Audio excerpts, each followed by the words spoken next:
In the village of Umuagu, there lived a strong and hardworking man named Ozoemena.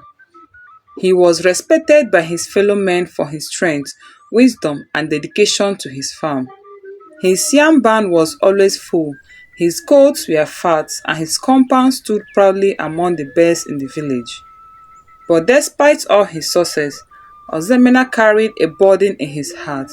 He had been married to his wife, Nneka, for many years, and together they had been blessed with three daughters, Ada, Oluchi, and Ifunanya. They were beautiful, intelligent, and well-mannered, but in the eyes of many in Omago, they were not enough. Ozoemena, when will they give us a son to carry your name? His age mates would ask him whenever they gathered at the village square. A man without a son is like a tree without roots. Another would add, laughing. At first, Ozoemena ignored them. He loved his daughters and believed they would bring him joy. But as the years passed, the whispers grew louder and the pressure mounted. Even his own family began to remind him that his lineage would end if he had no son. One evening, after a long day at the farm, he returned home to find Nneka teaching their daughters how to prepare cassava fufu.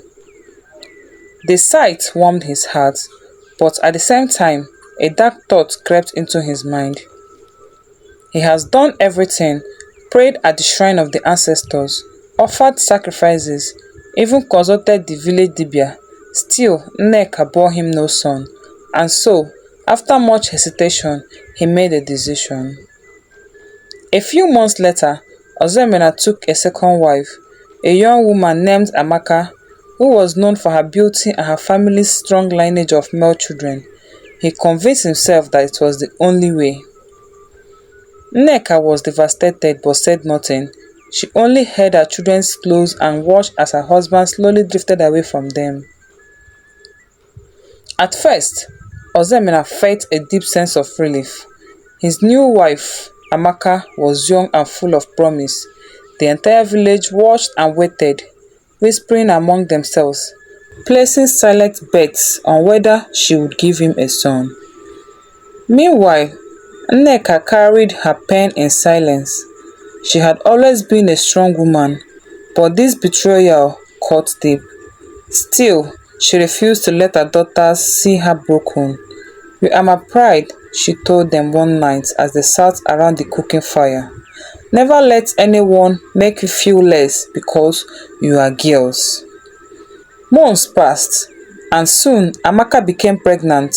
Ozoemena's heart swelled with hope. His friends clapped him on the back, congratulating him in advance. "This son will be a son," they said. "Your name will not die." Nneka remained quiet, watching everything unfold. She had seen the way of the world, and she knew fate had its own plans. When the time came, Amaka went into labor. Ozoemena waited outside the hut, pacing anxiously. The village midwife finally emerged with a tired smile. "It is a girl," she announced. The word struck Ozoemena like a blow. His mates who had gathered to celebrate murmured in disappointment. Some shook their heads and left. Amaka, though exhausted, saw the look on Ozoemena's face and turned away, shame creeping into her heart. Still, Ozoemena did not give up. The next one will be a boy, he told himself, and so life continued. Amaka bore him another child, a girl, then another. The whispers returned. Only now they carried a different tone. "Maybe it is not Nneka who is the problem," some villagers whispered. Ozoemena, once so proud and sure, found himself battling doubts. Had he been wrong? Had he abandoned the family that truly loved him, chasing something that was never guaranteed?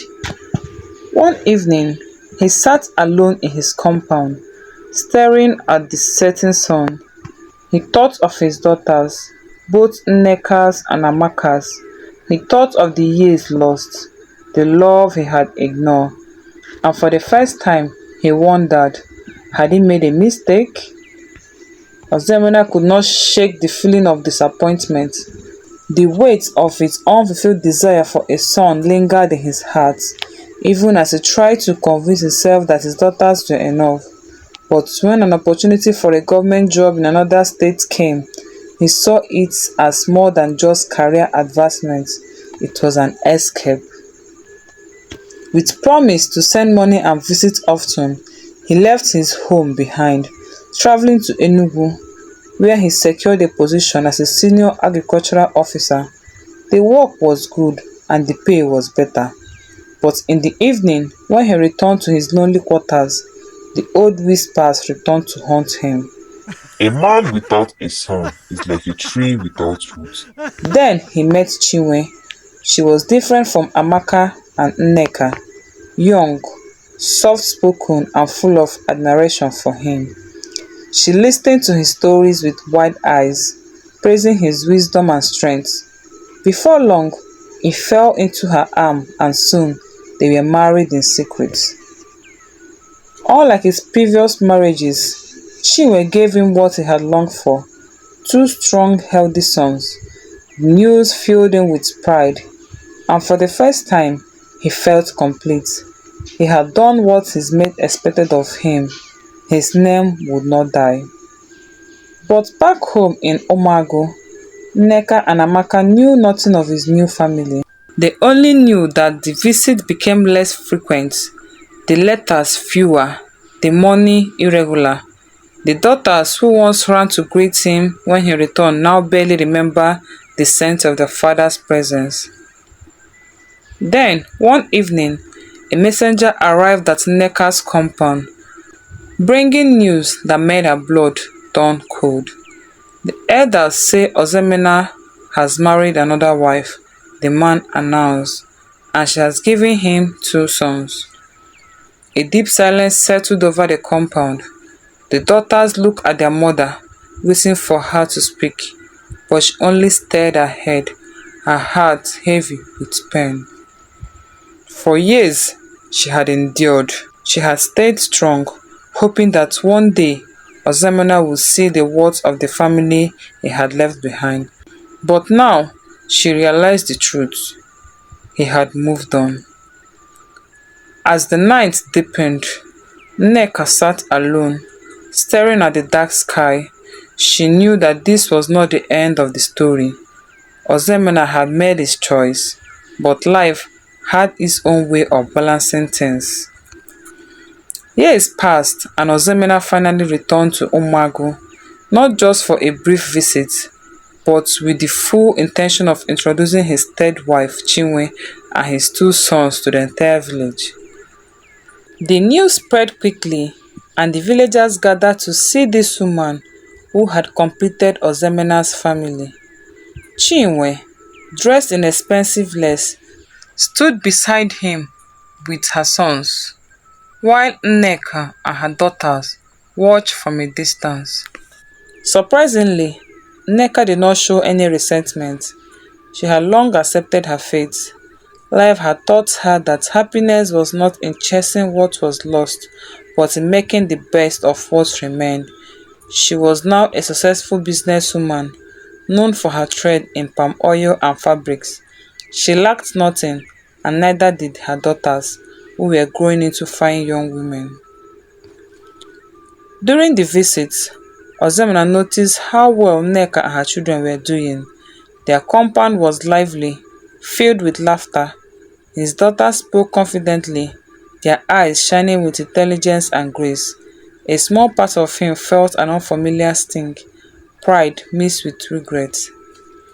For the first time, he wondered, had he been too blind to see the treasures he had abandoned? But there was no time for such thoughts. He was still Ozoemena, a man of status, and he focused on parading his new sons, taking pride in their every move. The villagers praised them, but beneath their words, there was curiosity. Would these boys truly be his legacy?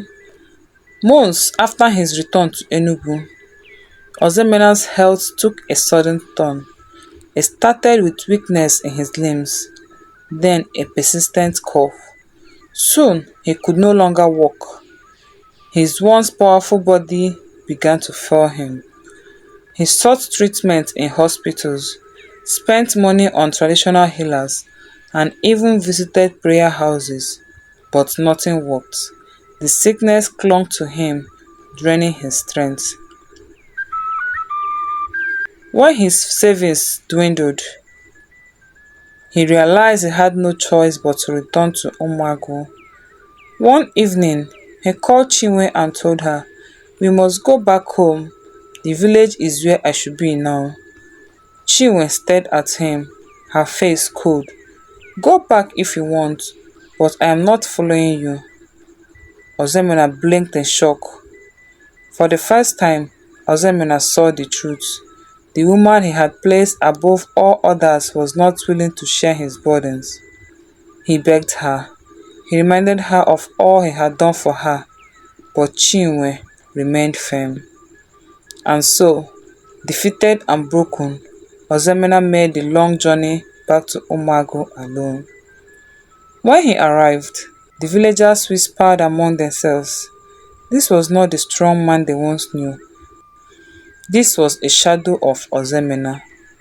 He had left his home searching for a son to carry his name. Now he had returned with nothing but sickness and regrets.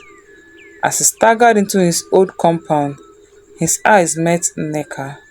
She did not speak right away. She simply looked at him, and in that moment, Ozoemena knew he had lost something far greater than a son.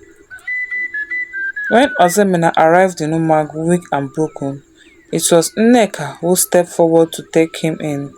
She said nothing about the past, only instructed her daughters to prepare a room for him. Despite everything he had done, despite the pain he had caused her, she could not abandon him in his time of need. At first, Ozoemena felt ashamed. He had left this home in search of something better. Yet, here he was, returning to the very people he had neglected. His daughters, now grown into strong young women, cared for him, bringing him food and helping him sit up when his body failed him. But no matter how much care they gave, his strength did not return. His sickness only worsened. As he lay on his sickbed, his thoughts drifted to his two sons in the city. He had longed for them all his life, had sacrificed so much to have them. Yet now, when he needed them the most, they were too young to even know his suffering. He sent messages to Chinwe, pleading with her to bring them, but she never responded. His age mates, the same one who once mocked him for not having a son, now whispered among themselves, "Where are his sons now?" One elder muttered. "All that trouble for nothing," another sighed. Ozoemena heard their words, but he had no strength to respond. He could only close his eyes, the weight of his choices pressing down on him. One cold morning, as the harmattan wind blew through the village, Ozoemena took his last breath. The news of his death spread quickly, and the village prepared for his burial. His daughters, the same ones he had once overlooked, took charge of everything.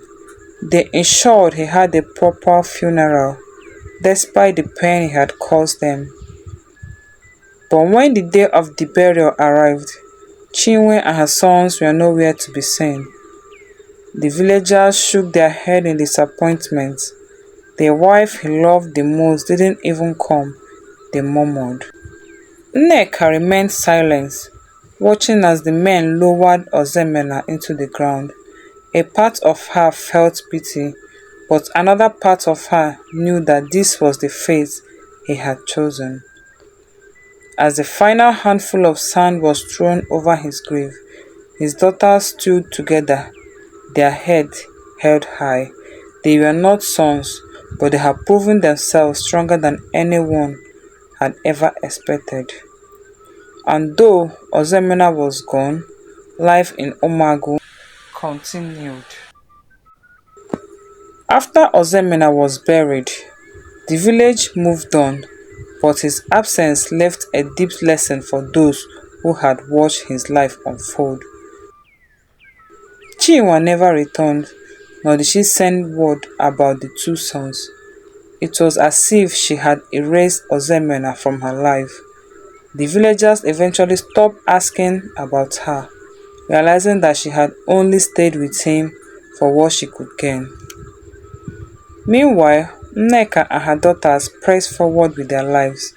They worked hard, focusing on their education and business. Ada, the eldest, became a successful lawyer, fighting for the rights of women in their community. Oluchi, the second daughter, went into business, expanding her mother's palm oil and fabric trade beyond the village.